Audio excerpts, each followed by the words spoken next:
सर्वम खल्विदम ब्रह्म, ये संपूर्ण जगत ब्रह्म है। छांदोग्य उपनिषद का यह वाक्य हमारी आध्यात्मिक यात्रा का मूल आधार है।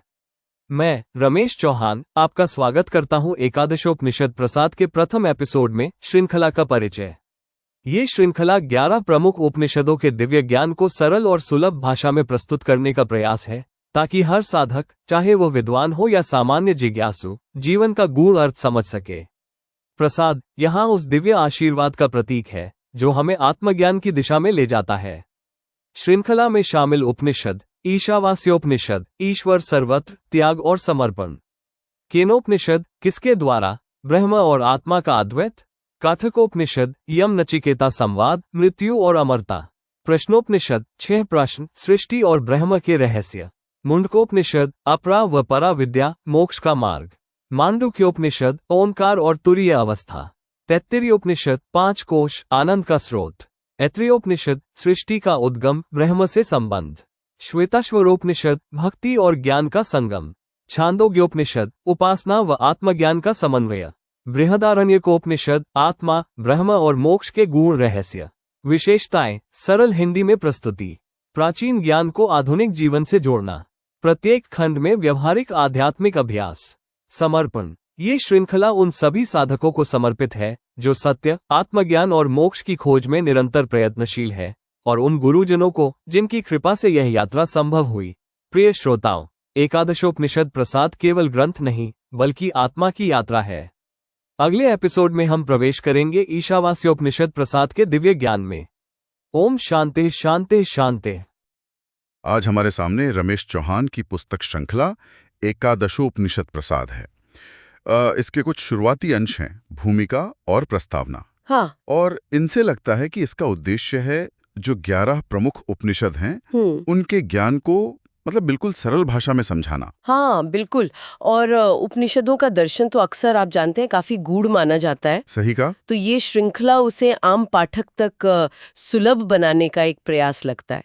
और ये जो प्रसाद शब्द का इस्तेमाल है ना, हाँ, वो ध्यान खींचता है। वो काफी दिलचस्प है।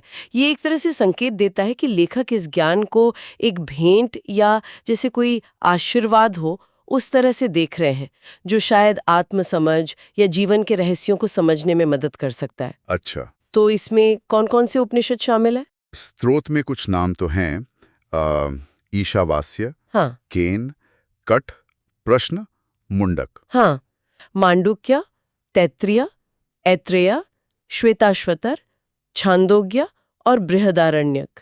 ये 11 हैं। पूरे 11? क्या प्रस्तावना में ये बताया गया है कि इन्हीं 11 को क्यों चुना गया? क्या यही सबसे प्रमुख हैं? देखिए, प्रस्तावना सीधे सीधे तो इस पर विस्तार से नहीं जाती, लेकिन हाँ, आमतौर पर इन्हीं 11 को सबसे महत्वपूर्ण माना जाता है। अच्छा। खासकर इसलिए क्योंकि आदि शंकराचार्य ने इन्हीं पर भाष्य लिखा था।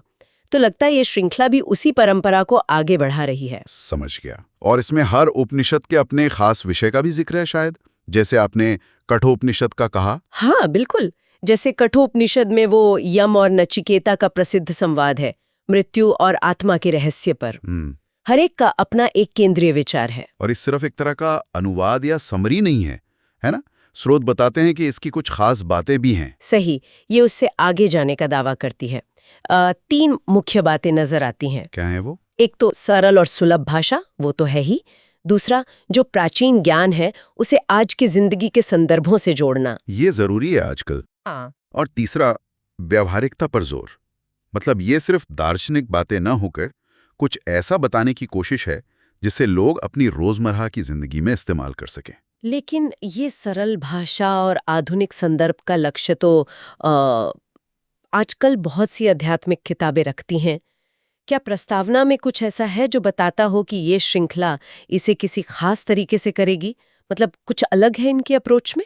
देखिए, प्रस्तावना कैसे करेगी इस पर बहुत विस्तार तो नहीं देती, पर वो जो प्रसाद शब्द का प्रयोग है और समर्पण भाव भी है इसमें। हाँ, एक समर्पण भी है, उन सभी साधकों को समर्पित, बिल्कुल, जो आत्मज्ञान, मोक्ष और सत्य की खोज में निरंतर प्रयत्नशील हैं। तो ये चीजें शायद एक गहरे अनुभव वाले दृष्टिकोण का संकेत देती हैं, सिर्फ एकेडमिक विश्लेषण नहीं। समझने और उसे आत्मसात करने पर ज्यादा जोर हो सकता है। हाँ, ऐसा लगता है। स्रोत में एक प्रसिद्ध सूक्ति का भी उल्लेख है, सर्वम खलविदम ब्रह्म। हाँ, ये तो बहुत ही मौलिक है। सर्वम खल्विदम ब्रह्म, यानी ये संपूर्ण जगत ब्रह्म है। ये छांदोग्य उपनिषद का महावाक्य है। अच्छा। और ऐसा लगता है कि ये पूरी श्रृंखला के केंद्रीय विचार को, उसके सार को पकड़ता है।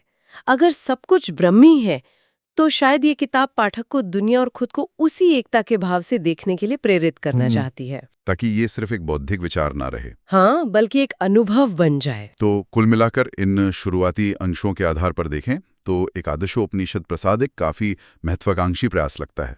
उपनिषदों के प्राचीन ज्ञान को आज के पाठक के लिए आसान और प्रासंगिक बनाना। हाँ, ज्ञान की जटिलता और रोजमर्रा की जिंदगी के बीच एक पुल बनाने की कोशिश। बिल्कुल। और यहीं पर एक विचार आता है मन में। देखिए, प्रस्तावना व्यवहारिक अनुप्रयोग की बात करती है। हाँ। तो सोचिए, अगर इन 11 उपनिषदों में से सिर्फ एक मुख्य शिक्षा को लें, जैसे ईशावास्य का वो सिद्धांत है, त्यागपूर्वक भोग का। हाँ, तेन त्यक्तेन भुंजिता। बिल्कुल। अगर सिर्फ उसी को अपने जीवन की किसी एक स्थिति पर, किसी एक चुनौती को देखने के नजरिए में शामिल करने की कोशिश की जाए, तो क्या फर्क पड़ सकता है? ये सोचने वाली बात है।